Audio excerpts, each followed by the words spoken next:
Hindi lamang ito tungkol sa atletismo. Si Carlos ay nagdala ng sining, kausayan at matatag na focus.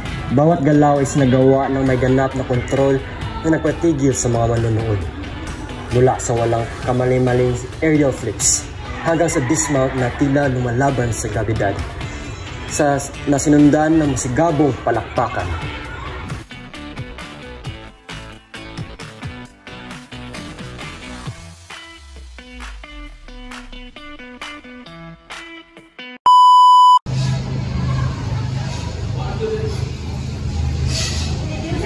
Yes, today I'm here in Paris.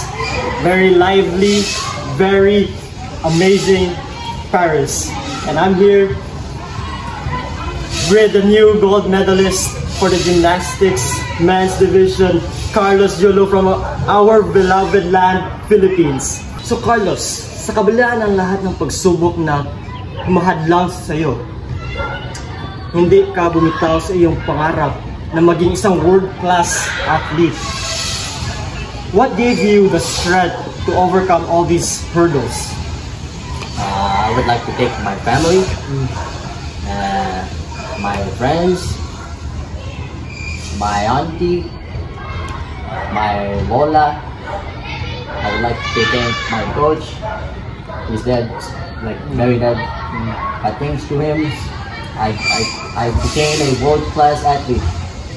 And thanks to that one random guy from a competition that I was in for giving me the motivation to keep on doing what I usually do.